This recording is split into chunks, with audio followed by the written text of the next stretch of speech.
Hey everyone, so I have Bach's Well-Tempered Clavier Part 1 in front of me, and this is a very interesting collection because, at this time in Bach's life, he grew up with the harpsichord, he was very used to writing for it, and the pianoforte was beginning to get phased in, and so that's, a transition from plucked strings that have a very distinct sound to hammers, which we have in a regular piano today. We're used to that sound. But anyway, what this is it was really Bach, trying out all these different keys that he could write in.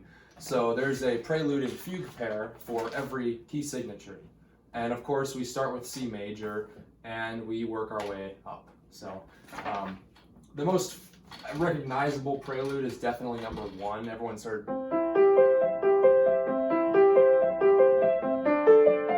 It's in weddings, it's in funerals, whatever. Nowadays everybody dumps pedal on it. But of course, when Bach wrote it, it was all harpsichord. So that's the way he would have done it. But we're talking about Prelude number 2 today, and I learned this one my freshman semester of college. I was pretty busy. I was doing a Rachmaninoff Prelude and some Beethoven Sonata stuff, and my scales and whatnot, and so I was looking for something a little bit easier, and this one drew me in because, well, I've known of it for a while, and I've just always thought it sounded super ridiculous, not in a bad way, but just the way Bach uses these intervals is just crazy. Like, he pulls you in. You have a simpler piece like some kind of Chopin nocturne where it's just kind of going in the background, just doing its own thing. But then on this one, it just demands your attention, and it pretty much keeps you. I mean, it's just a short piece, so you can fire it off, and the funny part too is I picked it because I knew it wasn't that hard, but it sounds hard. That's the funny part, is when someone hears you play it, if they're not super into music, they're like, whoa, that guy's really going there. But in reality, I mean, it's C major, so this one isn't C major, but it's fairly easy to read, and it has a lot of intervals, with your fingers in one position. So there's definitely difficulty in the synchronization and the switching of chords. But when you're actually playing through and you start to get into a rhythm, it's not that hard because your hands aren't jumping. It's not like a, or whatever, some kind of thing. Everything's in place, And that makes it a little less likely to make a mistake as long as you watch the synchronization. So I think what I'll do here is I'll just go ahead and play through it so you can kind of get an idea of how I perform, what my interpretation is, and then we'll talk about some more specific things within the piece. Now keep in mind, it's been a while since I've studied this. I just pulled this out 10-ish minutes ago, so this is not going to be a perfect, performance that I would go give at a recital or anything, but, I just thought I would run through it here because it's kind of a fun piece. So let's see here.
teacher in college, he would kill me for that last measure there because he was always super persistent about staying on the meter. So, he would want me to finish, or let's see, it would be. But I always thought, because it's the point of arrival with the turn, that it was more fun to slow down, a little retardando in there.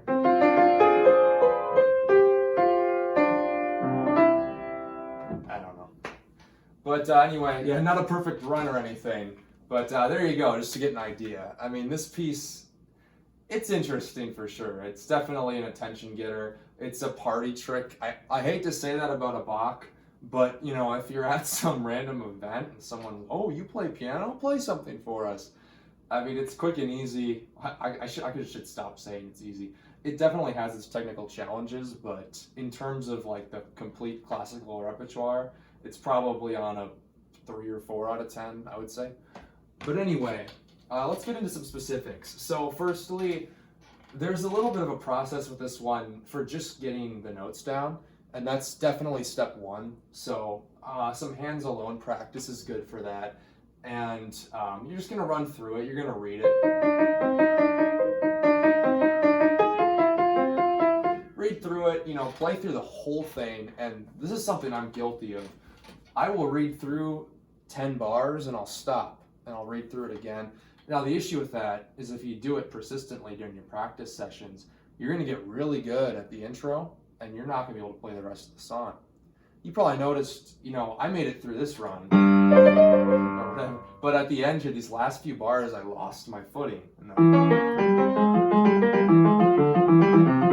it's not even that hard of a passage. It's just that I don't really practice it. And I really didn't practice it back then because in my mind, I was so focused on the presto, I didn't think about it. But obviously, it definitely shows.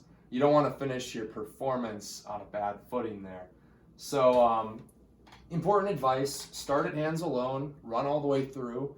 You don't have to be at tempo. I mean, when I was learning this one, I just went slow the whole way, same tempo. And of course, you're going to grab the meter. Everybody's worst enemy is the metronome, but it does help, okay? So, you set your beat to count to whatever, per beat, per quarter, per 16th, per 8th, whatever you like. I think I did quarters because it's common time, and there's 4 16th pairs per measure, so it would be 1 click per pair, or not per group. So it'd be, whoops, let's see.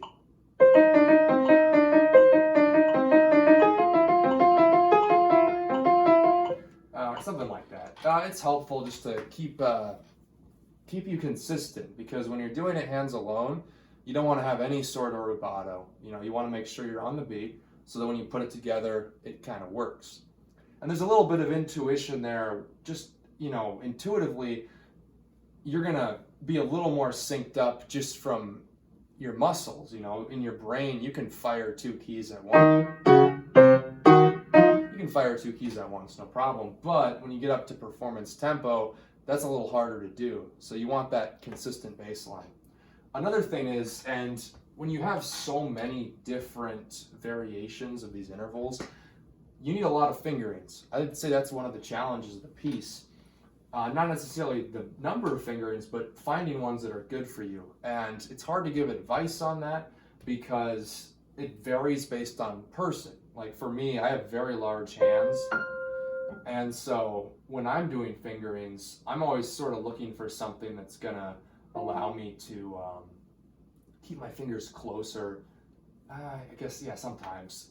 So I don't know how to describe it. Everyone has a bit of a different process. But it really just involves working through a few different fingering, oh man, I'm losing my words. Work through a few different fingerings and see what sticks. And so, this is the Henley edition. Usually they're fairly good with their recommended fingerings. It's tricky sometimes because they usually just throw you, like here, there's a 4 there, and there's nothing else for the right hand the rest of this line. And so, there's a lot of creative liberty there. You kind of have to figure it out for yourself. So in this case, what is this? We're going to F sharp and C. And so if I'm on 4 here on E flat, look where my middle finger is. It's right above C. So that might work for me, at 3-2. But you just have to try it out. And another area where I've had issues with this piece is syncing up the hands when you get to those higher speeds. Even now, it's not perfect. I could do some work and polish it a lot. So again, law of diminishing returns. But anyway, my teacher in college taught me this great trick, and that is you do these like divided rhythms. So instead of practicing like this, I might practice like this.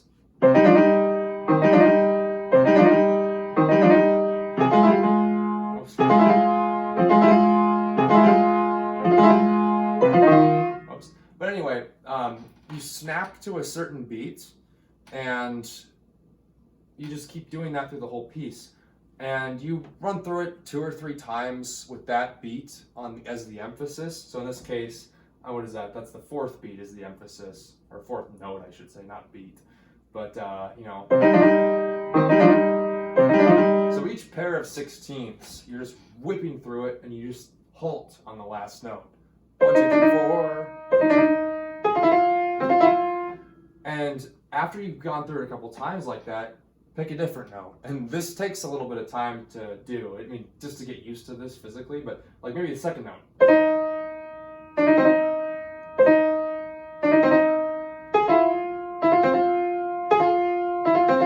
Do the same thing, go through the whole thing a couple times, and just keep doing that. Pick a different note, go through it, pick a different note. And what that really does is it accelerates the rest of the notes such that your muscle memory starts to develop really strongly. Because when you're focusing on one specific note, so this E flat, everything else, we just blow through it. And when you get to these little more difficult fingerings, like where you're jumping between notes, if you're doing that really quickly with all these different emphasized notes, you're developing that muscle memory, that foundational stuff. So it takes some patience to go through it like that, especially if you do multiple trials. But when you do that, you'll come back to it in 20 minutes and you'll be a lot more synced up. And you'll go, wow, that really worked. And that is especially important at the presto. But that's a great trick, and I've used that on other pieces. Anything that has like fast runs, like or whatever. Anything that has fast runs, that's a good trick to use. So another thing, let's see. These arpeggios, you just want to make sure you have a good fingering for those. Again, comes down to...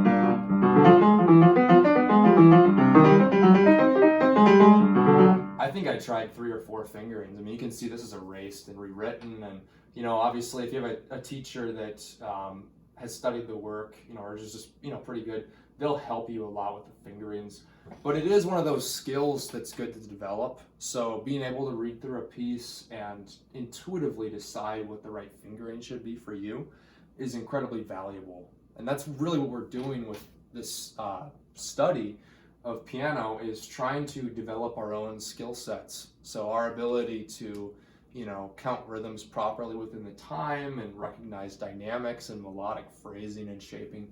It's all these skills that you develop with, works like this, the shorter ones, that'll help you when you get to the bigger stuff.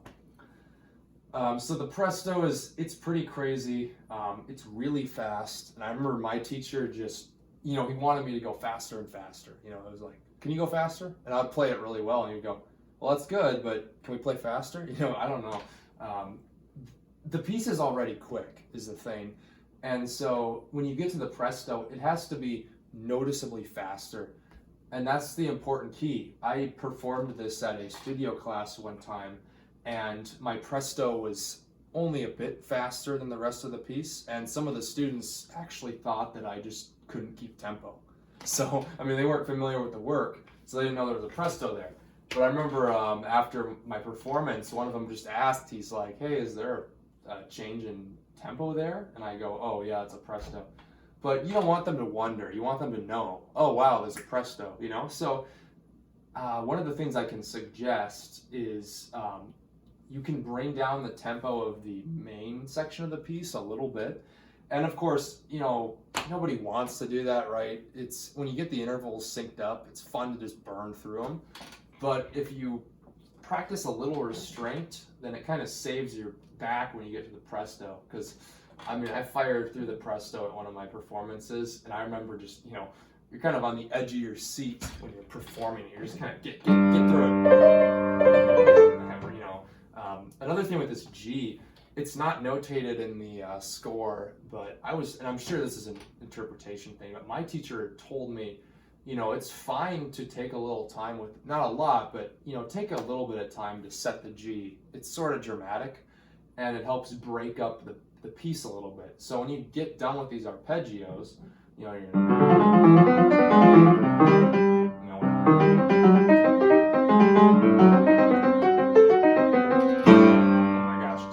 But anyway, set it.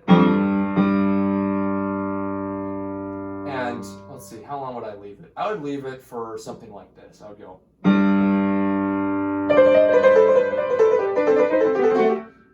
Just a little bit, slightly longer than the 16th rest they notate, but not too long to where you're kind of just inventing your own bar. And it's more of a stylistic thing, I guess. It's an interpretive thing. You could just do it immediately. But I feel like it gives a little more suspense, especially because we're entering the presto. It's something new that's coming up. And then, the presto is, it's probably the trickiest, it's definitely the trickiest part of the piece, right? Because these intervals are, they're fairly close together, but when you get to the presto, you're moving around a bit more, especially in the bass here. Whoops, that's a flat.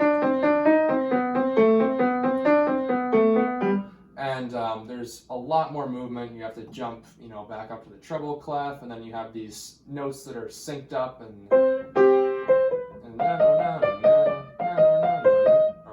whatever. So that just takes practice, finding good fingerings, practicing that special rhythm, that sort of thing. And then, of course, when you get to the adagio, it's kind of, if you make it to the adagio, unless you're me who screwed up the end there, that's sort of the calm after the storm. You get to that rolled chord. Oh, I made it through. Don't forget the rest. Don't forget to, study these, because, there's some weird stuff going on with the notes here. Like we have a 16th in the middle of these 60. So we have 30 seconds going to 64ths, going to a single 16th, and then 2 30 seconds. So there's some weird stuff going on there. It's more Bach is indicating how he wants it to be distributed, the speed of the measure.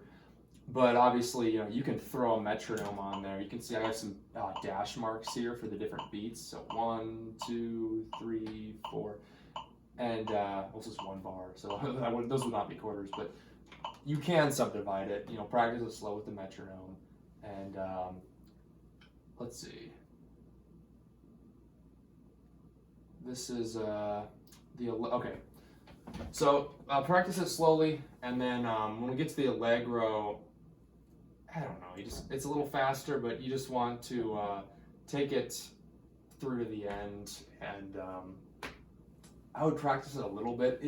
It sort of gets overlooked actually, and that's kind of a bummer because it is the end of the piece. And even if you've played fairly strongly throughout, especially the presto, if you screw up in the allegro, that's kind of it's going to leave a lasting impression in the audience, right? Because it's right at the end. Oh, that was good, except you screwed up at the end. So make sure you give that the attention it needs. And like I said earlier, the slowing down the end it's kind of up to you. Again, it's in the classical world, it's hard because there's a lot of interpretation that takes place, and so a lot of these things depend who you ask. So some people, especially with Bach, who's super rhythmic, they want it to stay right on the meter the whole time. And Bach obviously didn't give us much direction as to what to do here. So it's really up to your own interpretation. Like me personally, I like to slow it down a little,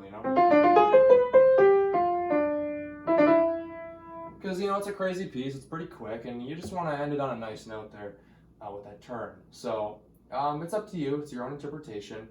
That's the same with a lot of the dynamics. Bach doesn't give us dynamics. and he doesn't give us any accenting. So if you want to do some, it really just is up to you to decide what's appropriate. I've seen interpretations where the first note of each half measure is, or I guess beats 1 and 3 are accented, so that would be like, I can't do it very well. I tried it like that. I'm not a big fan of it because if you make the accent too apparent like that, it kind of falls apart. It just sounds odd at that point. Whereas if you keep the note volumes even, it's cooler because it blends, and they all work together. Obviously, the way Bach has written these intervals, each pair of notes,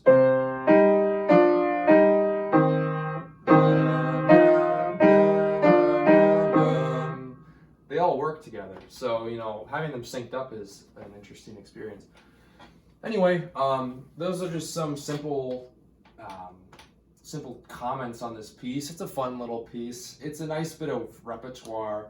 It stays pretty well, actually. I haven't touched it since, let me think now. It would have been November last year, so it's May now. And I pulled this out, and 5-10 minutes, I pretty much had it back. Not polished, but playing through it. So it's a fun one. It's one that you can work on in between big pieces, just as a little mental break or something like that. Oh, and one more thing. The tempo that I was recommended is 116 to the quarter, 116 beats to the quarter, because it's not really marked, and you'll hear different tempos. Of course, the virtuosos, they just want to play it as fast as they can, so you'll hear like or all that. But it's up to you. I mean, it's what you're comfortable with. Just remember that you might want to be a little more conservative in the introduction so that the presto has its time in the song with the tempo. So there's some things to keep in mind. I hope this was helpful to somebody. Keep in mind that I'm not a professional pianist. Okay, I'm actually an engineering student, so don't take my words at face value. I mean, it's just some ideas, and I have worked with some pretty good teachers in the past, but at the end of the day, this is just things that I've observed from my own study. So I hope there was something in there that might be useful, and good luck with your practice.